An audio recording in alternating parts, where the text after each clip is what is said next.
안녕하세요. 제 이름은 강호구입니다. 다들 제 이름 들으면 웃음을 참지 못하죠.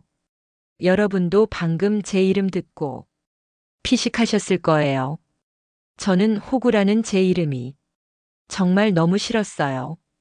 왜 아버지께서는 귀한 아들 이름을 호구라고 지으셨는지 참 원망도 많이 했었죠. 어린 시절엔 또 얼마나 놀림을 많이 받았는지 몰라요. 저는 놀리기 위한 별명이 따로 필요 없는 아이였어요. 호구라는 이름 그 자체만으로도 이미 우스꽝스러웠으니까요. 그런 이름 때문이었을까요? 저는 참 남한테 도움 주고도 고맙다는 말 못 듣는 사람이었어요. 주는 게 당연하고 받지는 못하는 그런 운명. 친구들한테도 그랬고 모르는 타인한테도 그랬고요. 그중 가장 잔인했던 건 사랑하는 여인으로부터 호구 취급받게 됐을 때였어요. 참 웃기지만 저는 가까운 미래에 일어날 그런 슬픈 일을 예감하지 못하고 남 돕는 걸 참 좋아했거든요. 19살 끝 무렵에 만났던 저의 첫 여자친구는 저의 그런 모습이 좋다고 다가왔던 동갑내기였어요. 내가 왜 좋은데? 하고 덤덤하게 묻던 제게 그 여자애는 말했었죠. 너는 착하고 나한테 잘해주잖아. 그 말이 제게 대한 엄청난 칭찬도 아니었고 제 심장이 두근거릴 정도로 엄청난 고백도 아니었는데도 왜 그렇게 그 말이 듣기 좋았는지 모르겠어요. 지금 생각해보면 그것도 일종의 콩깍지 같은 게 아니었을까요? 별로 멋있지도 예쁘지도 않던 그 말에 마법이라도 걸린 건지 그렇게 저는 사랑에 빠지게 됐어요. 제 여자친구는 조용하고 말수가 적었던 저와는 달리 학교에서 인기가 많고 남들 앞에 나서기를 좋아했던 친구였죠. 저는 정반대 성격이라 동경 아닌 동경을 했던 건지 서로에게 더 이끌림이 있었던 것 같아요. 그렇게 시작한 어설프고 허접한 첫 연애는 생각보다 꽤 길게 이어졌어요. 저희는 서로에게 가장 잘 맞는 단짝이었고 무슨 일 있어도 함께 할 수 있을 정도로 다정하고 애틋한 관계였죠. 아니, 비록 그건 저 혼자만의 착각이었지만요. 19살에 만나 20살 끝 무렵까지 약 1년 정도까지만 해도 그렇게 알콩달콩 달달한 사이는 아니더라도 서로의 가장 가까운 친구 사이로 풋풋한 연애를 했던 것 같아요. 하지만 제가 21살에 군대 입대하게 되면서 세상에서 가장 오래오래 저와 함께할 것만 같았던 여자친구가 저를 떠나게 되고 말았어요. 세상에서 가장 잔인한 배신을 당한 거예요. 충분히 친구로만 지낼 수 있었음에도 굳이 서로 마음 확인하고 연인이 되기까지 가볍게 만났던 마음은 아니었기에 저는 여자친구를 진심으로 믿었죠. 확신했어요. 저를 떠나지 않을 거라는 생각, 배신하거나 속이지 않을 거라는 믿음 말이에요. 하지만 그녀는 그런 저희 굳은 믿음에 보란 듯이 배신이라는 크나큰 상처를 안겨주고 말았어요. 자대 배치받고 첫 휴가 받아 나왔던 그날 저를 와락 안으며 반겨줄 줄만 알았는데 어딘가 모르게 힘들어 보이던 여자친구. 눈치 없는 저는 그때가 한여름이라 더워서 그런 줄 알고 손으로 여자친구 얼굴에 부채질을 해주고 있었어요. 냉면 먹고 나와서 후식으로 아이스크림 사 먹으며 길을 걷고 있는데 여자친구가 벼랑 같은 걸음을 뚝 멈추며 제게 물어오더군요. 너 휴가 언제까지야? 저는 그녀가 제 짧은 휴가가 아쉬워서 흘러가는 그 시간이 아쉬워서 그러는 줄 알았어요. 저만 그 시간이 아쉬운 게 아니라는 생각에 저는 그만 얼떨결에 그녀에게 말했죠. 나도 시간이 천천히 갔으면 좋겠다. 그때 그녀가 지었던 표정이 얼마나 잔인했던지 저를 혐오에 찬 눈으로 올려다보며 하던 말이 내내 상처가 되어 남았어요. 아니, 난 그런 생각 한 적 없는데. 묻는 말에 대답이나 해. 너 휴가 언제까지냐고. 그리고 그대로 대답만 듣고 집으로 돌아간 여자친구는 제 휴가 마지막 날까지도 내내 연락이 닿지 않았어요. 집 앞에도 찾아가 보고 전화도 걸어보았지만 만날 수가 없었죠. 그때까지도 저는 제가 뭘 잘못한 줄로만 알고 전전긍긍하며 여자친구 만나기 전까지 제발 휴가가 끝나지 않길 빌고 또 빌었어요. 그리고 휴가 마지막 날 여자친구가 연락이 왔죠. 길게 통화를 하지도 못했어요. 너무나 일방적이었던 그 말을 끝으로 전화가 끊겨버렸거든요. 나 군대 못 기다리겠어. 나한테 잘해주는 오빠가 있어. 그 오빠는 회사도 다니고 돈도 벌고 내 마음이 그쪽으로 더 끌려. 너한테는 미안하게 됐어. 말로만 듣던 이별 통보. 고무신을 참 빨리도 거꾸로 신은 여자친구 덕에 가슴이 찢어지는 듯한 배신감을 느낄 수 있었어요. 그리고 저는 그녀의 이별 통보 받자마자 부대로 복귀해야 하는 한심한 상황이었죠. 솔직히 시간이 더 있었다 해도 그녀를 찾아갈 수는 없었을 거예요.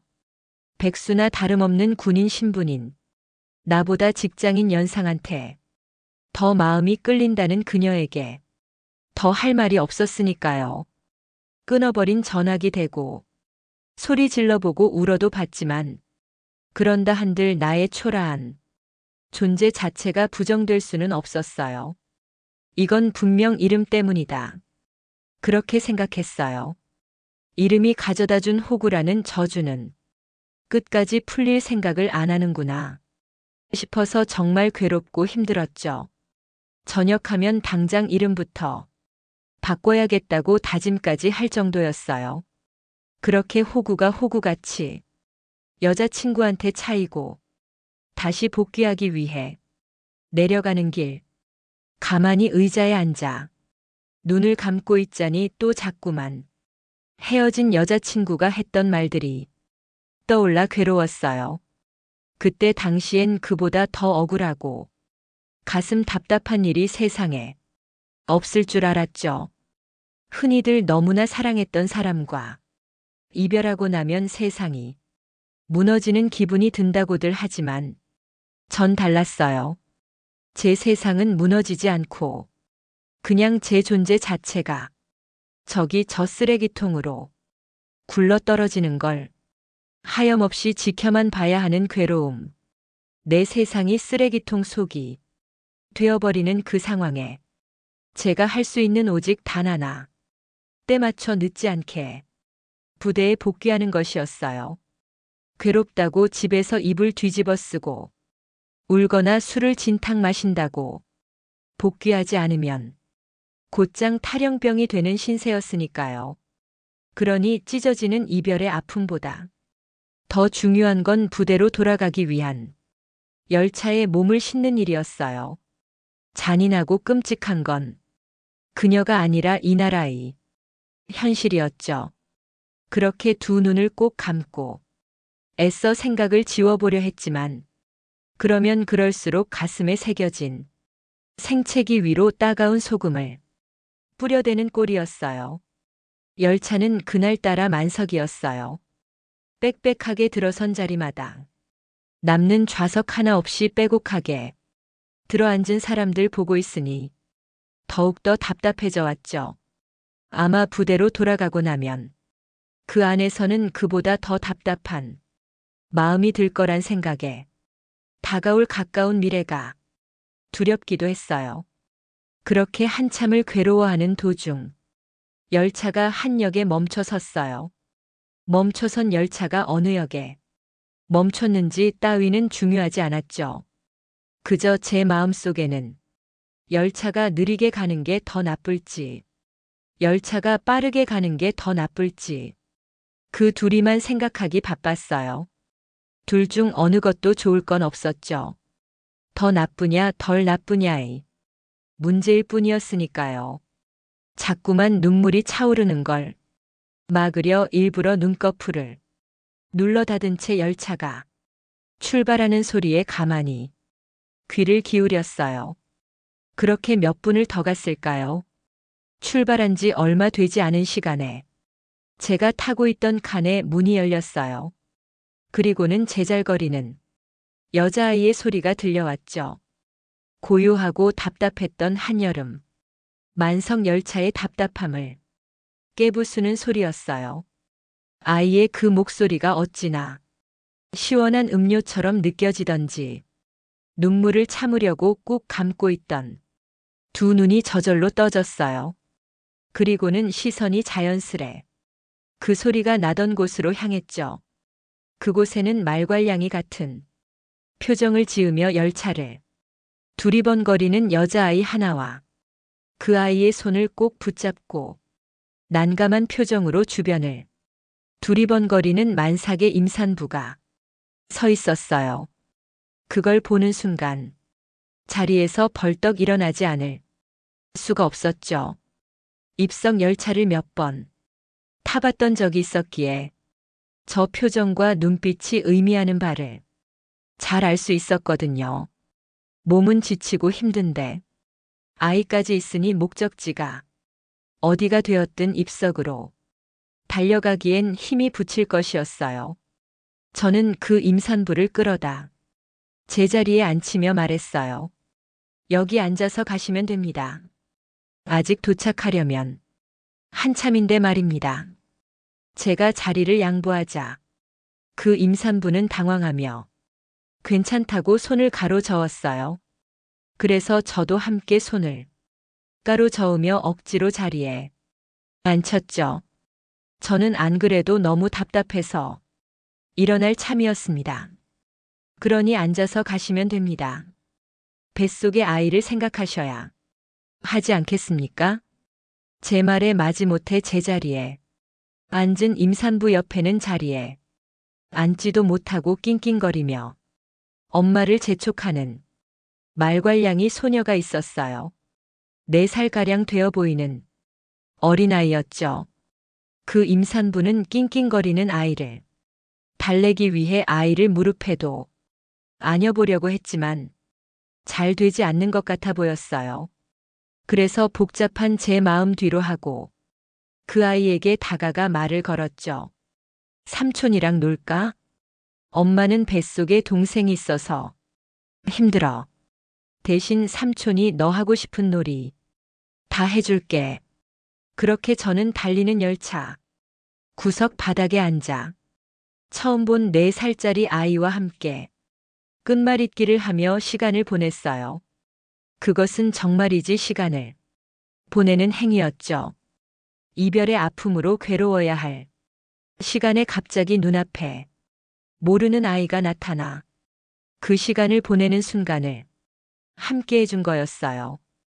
별것 아닌 단어 하나에 까르르 웃음을 터트리며 웃다가도 조용히 해야 한다고 손가락을 코와 입술 앞에 가져다 대면 그런 저를 흉내내면서 또 조용히 까르르 웃는 아이의 밝은 모습에 우울하고 괴로운 마음이 아주 조금은 진정되는 기분이 들었죠.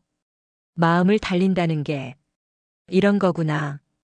아이와 함께 웃고 떠들며 비록 열차 안에서 조금은 시끄럽게 굴던 비매너 승객이 되었더라도 그 순간이 제게는 많은 힘이 됐어요. 혼자 속으로 지금 나는 마음을 달리는 중일 뿐이라며 다독이면서 말이에요.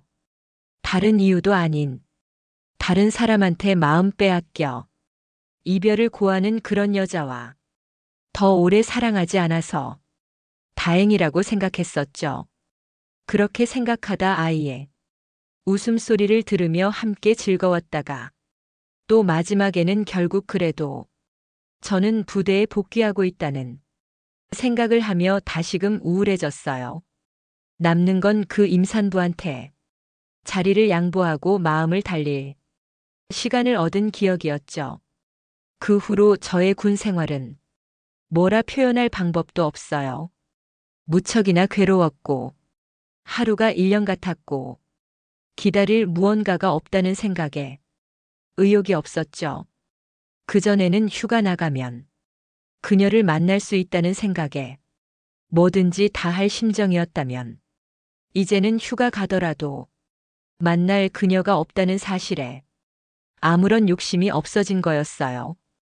그래도 그런 시간들이 흐르고 흐르면서 자연스레 잊어갈 수 있었어요.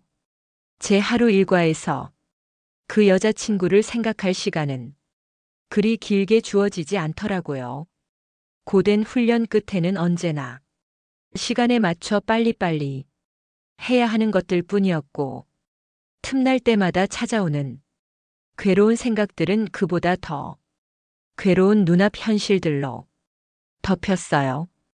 잊었다는 표현이 맞는 건지, 덮어뒀다는 표현이 맞는 건지 잘 모르겠지만 더 이상 생각나지 않았으니 잊은 게 맞는 거라고 봐야겠죠. 그렇게 저는 어느새 누구보다도 휴가를 간절히 원하는, 그저 군대에서 여자친구한테 차인 경험이 있을 뿐인 평범한 군인이 되어 군 생활을 마무리하게 됐어요. 그리고 저녁 후에는 열심히 영어 공부를 시작했죠. 공부에 딱히 재능이 없었던 저였지만 아픈 상처를 딛고 더 이상 백수나 군인이 아닌 그 남자 같은 직장인 남자가 되려면 영어 공부라도 뒤늦게 시작해야 하는 상황이었어요. 처음에는 잘할 수 있을까 걱정도 되고 두려움이 앞섰지만, 사람이 막상 상황에 닥치니까 하게 되더라고요. 그리고 정말 하면 되더라고요. 비록 대단한 건 아니지만 스스로 이뤄내고 싶은 만큼의 점수를 받고 나니 희망이 보였어요. 그때부터 여기저기에 이력서를 뿌리고 다녔죠. 그나마 할 줄 아는 게 영어였던 저는 그렇게 수많은 이력서 서류 면접에 탈락을 하고 나서야 한 회사에 취업하게 됐어요. 커튼이나 이불 같은 것들을 해외로 판매하는 일이었죠. 제 바로 위의 사수가 몹시 베테랑이었기에 저는 참 배울 게 많았어요. 아주 큰 복이었다 생각할 정도로. 시간은 좀 오래 걸렸지만 처음부터 끝까지 참 꼼꼼히도 많은 걸 알려주셨거든요. 그러던 중 지금의 아내를 만나게 됐어요. 생애 2번째 연애였던 저는 상처받지 않기 위해 처음엔 많이 방어적인 태도로 아내를 대했던 것 같아요. 그럴 때마다 아내는 그런 저를 보듬어주고 안아주던 제 상처를 다독여주던 고마운 사람이었죠. 비록 어떤 드라마틱한 운명적인 만남 같은 게 없이 친구의 소개를 받아 서로를 알게 됐지만, 알아가는 과정만큼은, 그리고 사랑에 빠졌던 과정들 만큼은 그 어느 누가 와도 부럽지 않을 만큼 저희에겐 아름다운 순간들이었어요. 그리고 그렇게 그 여자와 결혼해서 가정을 이루고 가정을 이루었다는 생각이 아주 많이 행복했답니다. 서로에게 완전한 믿음을 주며 사랑을 주고받는다는 게 얼마나 힘든 일인지를 한번 깨달았기에 서로에게 신뢰를 깨트리는 행동을 하지 않는 저희의 사이가 제게는 큰 행복이었어요. 남녀 관계에, 그리고 부부 관계에 있어 신뢰보다 중요한 건 없다고 생각했던 저였죠. 그런 저와 같은 생각을 가지고 상대에게 신뢰감을 주기 위해 노력하는 고마운 아내가 있었기에 제가 감히 호구라는 별명의 저주를 깨트리고 행복한 결혼 생활을 할 수 있었다고 믿고 있었어요. 그렇게 저희의 결혼 생활은 아주 평화롭고 행복했지만, 결혼한 지 6개월 만에 제가 다니던 회사에서 그만 잘리게 되고 말았어요. 중요한 이메일을 삭제한 것도 모자라 실수를 했다는 사실조차 인지하지 못하고 태평하게 회사에 다니다가 한참 뒤에야 무언가 잘못됐다는 걸 깨달은 사장님께서 직접 그 거래처와 통화하면서 회사가 뒤집히게 된 거죠. 고액의 거래를 작은 실수 하나로 놓쳐버린 저는 우리와 맞지 않는 것 같다. 너무 큰 손해를 봤다.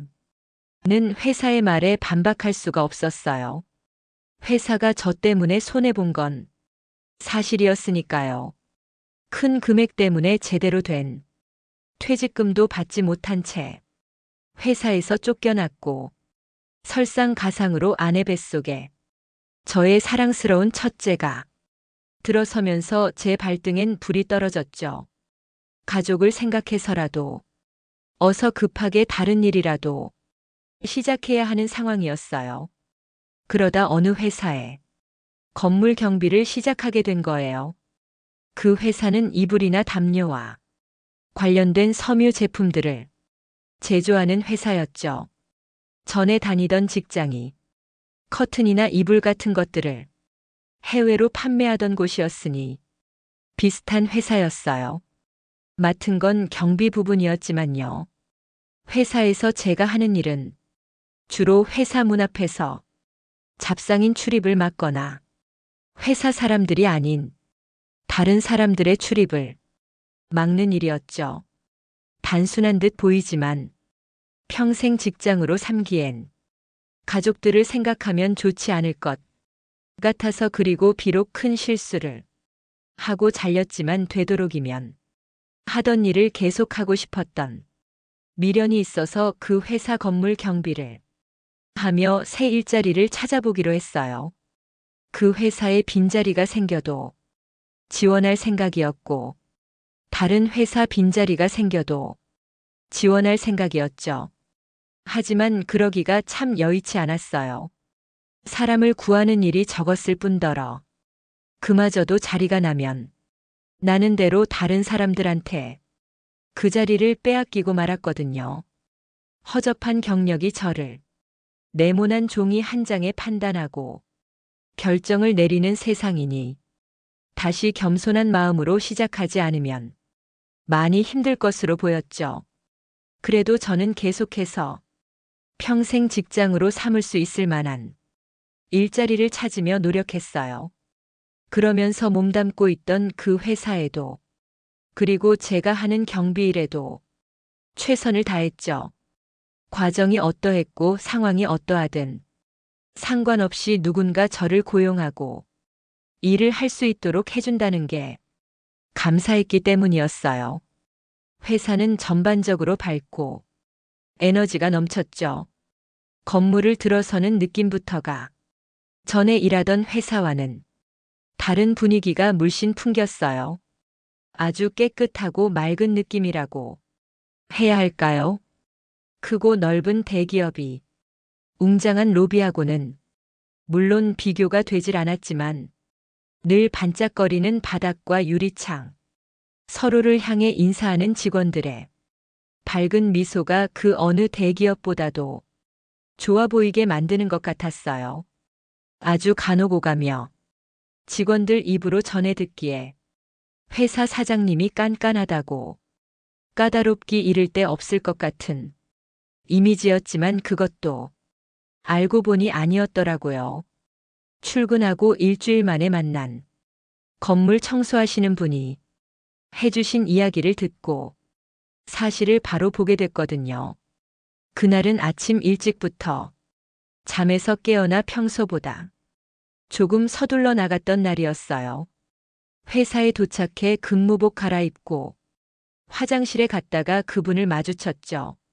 솔직히 저는 알아보지 못했는데 그분은 어떻게 저를 기억하고 계셨던 건지 단번에 알아보시더라고요. 아유, 혹시 나 못 알아보겠어요? 무척이나 반가운 얼굴을 하고 그렇게 저를 만난 게 너무 기쁘다는 듯이 미처 알아보지 못해 난감해하는 제게 그분은 그렇게 말씀하셨어요. 예전에 버스에서 길 잃은 어떤 아줌마 도와준 적 있지? 나요. 교복 입고 다니던 학생 때 말이에요. 그 아줌마가 나예요. 같이 버스에서 내려서 내가 다시 길 찾아갈 수 있게 도와줬었잖아. 기억 안 나요? 아, 맞는 것 같았어요. 그때 그 학생, 고등학생 때 일이었죠. 주말에 어머니 심부름을 하러 같은 동네 사는 외사촌 댁에 심부름 가다가 버스에서 난감한 듯 어쩔 줄 몰라 하시는 한 아주머니를 도와드린 적이 있었어요. 버스를 잘못 탄 것 같다며 여기가 어디냐고 주변 사람들한테 도움을 요청하는 그 아주머니께서는 멀리서 봐도 식은땀으로 범벅이 된 얼굴이었죠. 결국 저는 그분의 당황함을 진정시키기 위해 자리에서 일어나 가까이 향했어요. 저벅저벅 제가 다가가니 냅다 제 눈앞으로 종이 하나를 보여주시던 아주머니. 그곳에는 저희 동네가 아닌 낯선 주소 하나가 적혀 있었고 타고 있던 그 버스는 그 주소와 전혀 연관이 없는 곳으로 향하고 있었어요. 그래서 일단 버스에서 내려야겠다 생각에 그 아주머니를 모시고 아무 정거장에 급히 내린 저는 제 기억 속 버스 노선표랑 정류장에 붙어 있는 불친절한 노선표를 종합하여 종이에 적힌 주소로 향하는 버스를 찾아냈죠. 해당 버스가 오는 정류장까지 아주머니를 모셔다 드리고 다시 심부름하러 가던 길 사양하는 제 손에 억지로 쥐어주고 가신 1,000원으로 사 먹었던 아이스크림이 기억나요. 제가 그 학생이 맞는 것 같아요. 그날은 무사히 잘 가셨나요? 격하게 끄덕이셨죠. 학생 때 얼굴 그대로야. 그래, 이러니 단번에 알아볼 수밖에. 이렇게 만나서 너무 기뻐. 나도 학생 잘 지내는지 엄청 궁금했거든. 아유, 아주 훤칠한 어른이 됐네. 그새 나도 많이 변했어. 아주 이 동네 버스 노선표를 달달 외우는 사람이 됐거든. 몇 년 전 그때는 미처 몰랐던 그 아주머니와의 대화를 기분 좋게 나누었어요. 이사를 온 지 얼마 되지 않아 버스도 길도 온통 낯설어서 힘들었다던 아주머니께서는 이제 노선표를 달달 외울 정도로 이 동네 길 찾기에 도사가 됐대요. 그러면서 아주머니께서는 자기가 이 회사에 일한 지도 벌써 10년이 넘었다고, 사장님이 참 좋은 사람이라고 입이 마르도록 칭찬을 하셨죠. 얼핏 듣기에 깐깐한 사람인 것 같았는데 아니었나요? 여쭈었더니 아주머니께서는 말씀하셨어요. 깐깐한 게 다른 이유가 없어. 다 회사 생각해서, 직원들 생각해서 그러는 거지. 그런 말은 아직 못 들어봤어? 이 회사 들어온 직원들은 우울증을 앓고 있다가도 여기 들어와서 다 털어놓게 된다는 이야기. 사장님이 회사 생각, 직원들 생각을 끔찍하게 생각해. 어렵게 성장한 회사야. 자기 쓸 것 안 쓰고 아껴가면서 직원들 다 챙겨주고 이렇게 매출 잘 나와서 이 상태인 것도 5년이 채 안 됐어. 아유, 대단한 사람이지. 근데 아직 만나본 적이 없는 거야? 아주머니께 아직 일한 지 일주일밖에 되지 않았다는 이야기를 들려드리니 그럼 잘 됐다며 사장님께 잘 보이는 방법을 알려주겠다고 하셨어요. 청결함과 단정함. 이미 입사 첫날 저를 가르치던 직원한테 들었던 이야기였죠. 하지만 아주머니 말씀은 좀 달랐어요. 그 짧은 단어 속에 담겨 있던 회사 사장님의 진심을 아주머니께서 말씀해 주셨거든요. 청결이란 말 그대로 회사의 청결을 뜻한다고 했어요. 특히나 회사 로비 청결에 신경을 많이 기울인다고 했죠. 로비는 회사를 찾는 사람들한테 첫 이미지를 심어주는 중요한 곳이라고 말이에요. 그래서 그 공간에서 일하는 모두에게 늘 단정한 모습으로 있을 것을 늘 얘기한대요. 아주머니 말씀을 통해 그 뜻을 전해 들으니 해석이 달라졌죠. 납득이 되는 말들이었어요. 그리고 아주 조금이지만 갑자기 제가 하고 있는 그 단순하기 그지없다 생각했던 경비일이 조금은 특별하게 느껴지기도 했어요. 아, 약간의 성취감을 느껴도 되겠구나. 괜히 단정한 제 모습을 거울 속에 비춰보게 되더라고요. 정말이지 작은 확률이지만 누군가는 저를 보고 이 회사 이미지를 판단할지 모른다는 생각에 옷매무새를 요리조리 살펴보기도 했죠. 그렇게 저는 아주머니 말씀처럼 단정한 직원이 되기 위해 티나지 않는 노력들을 하며 하루하루를 보냈어요. 이력서를 여기저기 넣어봐도 새 일자리는 구해지지 않고 새로운 일 없이 지루하도록 반복된 날들이 울적해지는 어느 날 아침이었죠. 로비에 어디서 물이 떨어지는 건지 바닥에 흐른 물방울들을 닦아내고 있는데 누군가 제게 다가와 다짜고짜 윽박을 질러대더군요.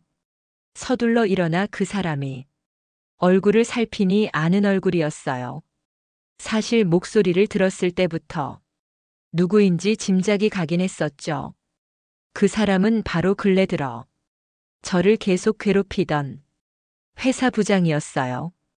간혹 마주치기라도 하면 신경질적으로 저를 무시하는 태도를 보이곤 했는데 경비일마저 자르면 당장 할 일이 없었던 저는 부당하다는 걸 알면서도 부장에게 그저 고개를 숙일 뿐이었죠. 어쩔 수가 없었어요. 부장은 사장 남동생이었으니까요. 사장 동생이 사장보다 더 직원들을 막 대하고 부려먹으려고 하는 고약한 상황이었지만 그 누구도 그 앞에 쉽게 나서질 못했어요. 팔은 안으로 굽는다는 말이 있으니 다들 함부로 사장 동생을 건드렸다가 피해 입을까봐 몸을 사리는 것 같았죠. 물론 저 역시도 마찬가지였어요. 이름 따라 또 호구짓을 당하고 있는 것 같아 속상했지만 당장 사장 동생을 잘못 건드렸다가 무슨 일이라도 나는 날엔 어렵게 구했던 일자리를 잃을지도 모르는 상황이었거든요. 집에 아내와 뱃속에 아이가 있는데 그래서 제가 아무리 안타까운 호구가 될지언정 꼭 참아야 했죠. 그러려고 했는데 그날은 부장이 심해도 너무 심하더군요. 아니 아침부터 부장이 힘들게 출근하는데 말단 직원이 그걸 보고 인사를 안 해? 어이 당신 하는 일이 뭐야? 말해봐 말해보라고 화를 내며 언성을 높이고 제게 반말을 하며 무시하는 것까지가 전부라고 생각했었어요. 그래도 참을 만했기에 이 정도는 충분히 견딜 수 있었거든요. 근데 부장의 손바닥이 제 뺨으로 날아오는 게 아니겠어요. 옆 통수 툭툭 신경질적으로 치던 손이 끝내는 뺨으로 세게 부딪히고 만 거예요. 돌아간 고갯짓에 사고 회로도 멈췄죠. 어떻게 하지? 얻어맞은 뺨이 아픈 것보다 이 상황을 어떻게 헤쳐나가야 할지에 대한 걱정이 앞섰어요. 그런 제 복잡잡한 머릿속과는 달리 한번 자신감을 얻은 부장은 그 나쁜 손을 멈추지 못했죠. 와 이것 봐라. 끝까지 잘못했다 죄송했다. 소리를 안 하네. 당신 일한 지 얼마나 됐어? 정신 못 차려? 제가 왜 맞아야 하는 건지, 왜 이 무식한 손길을 피하지도 못하고 있는 건지 머리가 멍해졌어요. 두들겨 맞던 한쪽 뺨 아니 양쪽은 이미 얼얼하게 열이 올랐죠.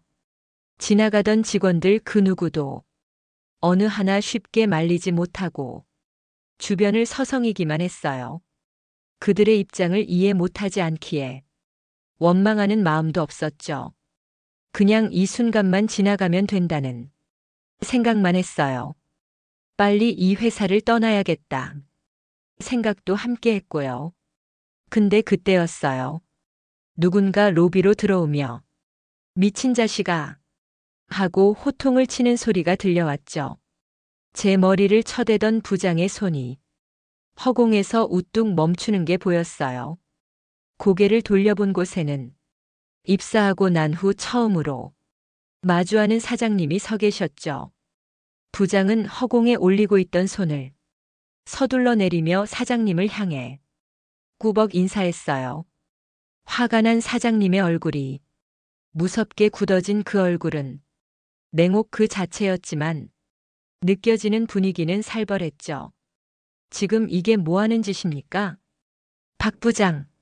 로비를 걸어 들어오며 호통을 치던 그 목소리로 부장을 향해 또 한 번 호통을 치려던 사장님께서 옆에 서 있던 저를 보고는 한숨을 쉬며 분을 사기는 듯 했어요. 부장은 제가 일을 똑바로 하지 않아서 교육을 하던 중이었다고 뻔뻔하게 없는 말들을 뱉어냈죠. 너무 황당하고 어이가 없었지만 당당하게 사장님의 눈을 마주하는 것으로 말없이 제 의견을 전달하려 했었어요. 저의 억울함을 꼭 알아주셨으면 하는 마음을 담은 눈빛이었죠. 근데 그때 제게 괜찮으냐? 억울한 일을 당했다면 꼭 이야기해 달라는 말을 하며 헝클어진 매무새를 다듬어 주시던 사장님께서 순간 저를 빤히 바라보았어요. 미안함이 가득 묻어 있던 종전의 표정과는 전혀 다른 표정을 하고서 말이에요. 얼떨결에 저는 그 눈을 다시 한번 빤히 마주치게 됐죠. 근데 그때 사장님이 제게 물었어요. 혹시 군 복무 어디서 했어요? 사장님의 시선은 어느새 제 가슴팍에 새겨진 명찰을 향해 있었어요. 군 복무를 어디서 했느냐는 말은 비슷한 또래의 남자 직원들이나 남자 상사들한테 들어봤지 어떤 나이든 여자한테서 들어본 적 없던 질문이라 말문이 턱하고 막혔죠.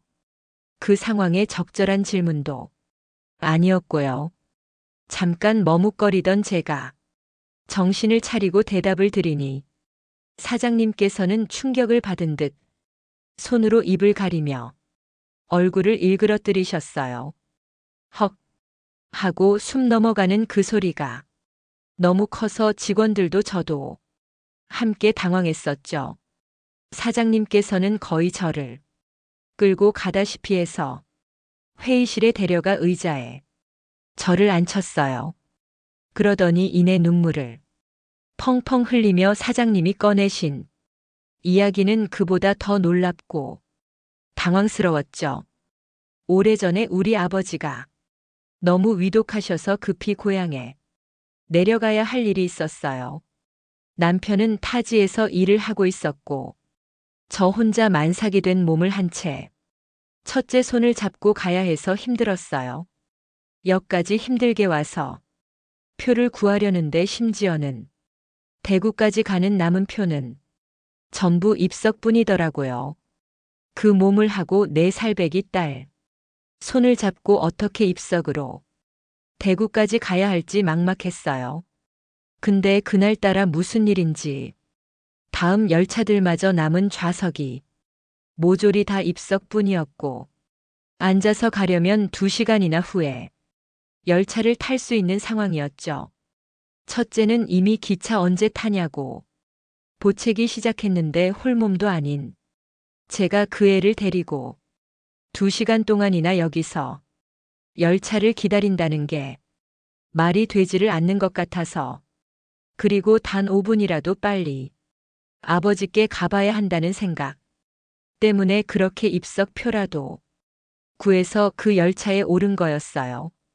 자리에 앉지를 못하니 첫째는 입이 여기까지 나와 엄마 손을 잡고 짜증을 부리기 시작하고 둘째는 엄마 뱃속에서 저를 더 힘들게만 하는데 저도 몸이 몸인지라 지치고 지쳐서 마지막이라고 생각하고 마지막 한 문을 열었어요. 근데 그때 한 군인이 앉아있던 좌석에서 벌떡 일어나며 제게 자리를 양보하더라고요. 제가 너무 고마워서 내리는 길에 그 군인한테 고맙다고 인사하면서 살해하겠다고 연락처를 물었더니 그 군인이 남긴 말이 두고두고 신경 쓰였어요. 혹시 그때 무슨 말을 했었는지 기억나요?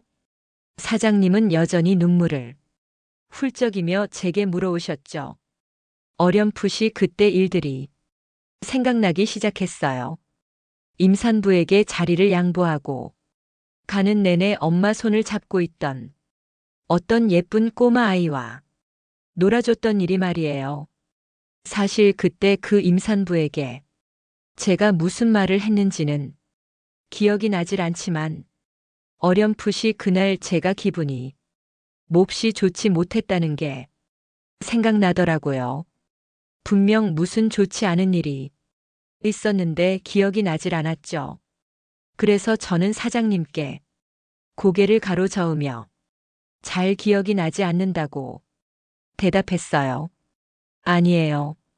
너무너무 힘든 일이 있어서 가는 내내 시간이 너무 길어서 괴로웠는데 꼬마가 너무 예쁘고 귀여워서 놀아주느라 힘든 일을 잠깐이나마 잊을 수 있었어요.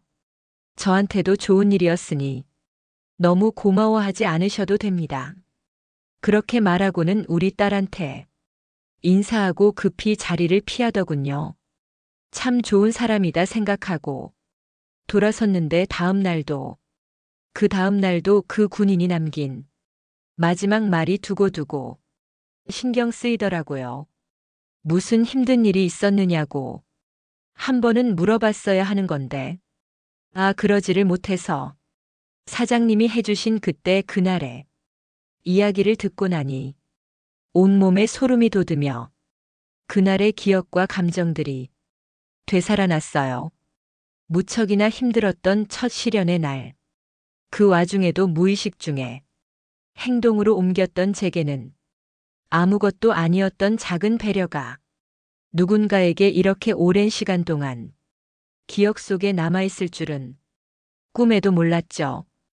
그날 열차 바닥에 앉아 사장님의 예쁘고 귀여운 첫째 딸과 아무런 단어들로 끝말잇기를 하며 속속 장난을 쳤던 시간은 제게도 짧지만 실연의 고통을 잊을 수 있었던 썩 괜찮은 시간이었어요. 그 이별이 더 이상 아프지 않게 된 순간부터 그날의 기억들도 제 기억 속에서 지워버렸지만요. 저는 여전히 그날 있었던 제 힘든 이야기를 궁금해하시는 사장님께 사실은 여자친구한테 처음으로 차이고 나서 힘든 복귀를 하던 중이었다고 군대에 간 저를 두고 여자친구가 다른 사람과 사랑에 빠졌었다고 이야기했죠. 제 이름이 호구라서 호구짓을 당한 모양이죠 뭐. 우스운 제 이름은 그런 상황들 속에서 늘 사람들이 피식할 수 있는 개그 소재가 되기도 했기 때문에 농담 삼아 건넨 말이었어요. 군대 가 있는 동안 바람난 여자친구 때문에 힘들게 복귀하던 중이었다는 말이 너무 무거울 수 있으니까 웃으라고 말이었죠. 사장님께서는 웃지 못하셨어요. 그렇게 힘든 일을 당하고도 남을 생각해서 그런 배려를 했다는 말이에요. 고마워서 어떡하느냐 며 늘 궁금했던 그 이야기를 듣고 나니 오히려 몇 배로 더 고맙고 미안해졌대요. 사장님은 다시 울상을 지으셨죠. 그리고는 진지하고 굳건한 얼굴을 하고서 제게 말씀하셨어요. 저는 그 말을 듣고 너무 놀라서 사장님을 노려보는 얼굴이 되고 말았고요. 그때 그 군인한테 너무 감동해서 남편과 상의 끝에 뱃속의 아이 이름을 그 군인 이름을 따서 지었어요. 진심으로 하시는 말씀인 건지 장난을 치는 건지 구별을 가지 않을 정도로 말도 안 되는 소리였죠. 살면서 주변에 누가 이름을 함부로 지으려 든다면 꼭 말리겠다는 마음가짐으로 살아왔는데 저 때문에 호구라는 이름으로 세상을 살아야 하는 사람이 하나 늘고 말았다는 생각에 놀라고 절망적이었어요. 놀라서 사장님을 노려보듯 소리를 지르며 되묻자 사장님은 울다 만 얼굴로 웃으며 말씀하셨죠. 우리 둘째 이름은 호수예요. 2호의 물수. 우리 아들은 자기 이름이 좋대요. 물론 어릴 때 이름이 특이해서 별명을 만들어 놀림받았던 건 힘들었지만 지금은 자기 이름을 누가 한번 들으면 절대로 까먹지를 않는다면서 좋아해요. 그때 그 군인의 명찰을 보지 않았더라면 과연 이름을 그렇게 예쁘게 지을 수 있었을까 생각해요. 그러니까 방금처럼 그런 소리는 하지 마요. 그 이름 덕에 제가 이렇게 끝내 알아볼 수 있게 된 건데. 그러면서 사장님은 여태껏 사회에서 똑같은 그 이름을 가진 저와 비슷한 연배의 남자를 만날 때마다 군 복무는 어디서 했느냐는 질문을 하며 살아오셨대요. 군복을 입고 잔뜩 피곤하고 지친 얼굴로 선뜻 자리를 양보해줬던 고마운 군인의 가슴팍에 달린 명찰 하나만으로 기억을 더듬고 더듬어가며 다시 만날 날을 손꼽았대요. 그리고 마침내 다시 만나게 되어 기쁘다고 저의 손을 잡아오셨죠. 저는 얼굴도 잘 기억나지 않는 작은 배려였는데 상대방이 저를 이토록 오랜 시간 동안 기억해주고 있을 줄은 정말 몰랐어요. 그래서인지 저는 기억 저편에 아픈 기억은 묻어두고 함께 그 순간과 만남을 반가워하기로 했죠. 근데 그러던 중 사장님께서 갑자기 아참 하고 박수를 치며 다시 환한 얼굴을 하시더군요. 맞은 곳은 괜찮아요? 많이 아팠죠? 아야 저놈의 자식을. 내가 그냥 이대로 그냥 넘어가면 절대 안 된다. 며 어딘가 전화를 걸어 당장 튀어나오라는 말만 남기고 전화를 끊어버리더라고요. 그리고는 얼마 안 가 부장이 헐레벌떡 회의실로 들어왔어요. 사장님과 마주 앉아 있던 저를 보고는 놀란 기색 하나도 없이 무릎을 꿇고 미안합니다. 제가 정말 잘못했습니다. 하고 사과를 건네왔죠. 오히려 그런 당당함에 제가 더 미안할 지경이었다고 할까요? 갑자기 무릎을 꿇은 부장님의 행동이 당황스러웠던 말단 직원인 저는 자리에서 일어나 어쩔 줄을 몰라 했어요. 그리고 그걸 지켜보던 사장님께서는 저를 또 한 번 더 놀라게 하셨죠. 박창아, 너 내일부터 회사 나오지 마라. 인간 말종 같으니 일 못한다.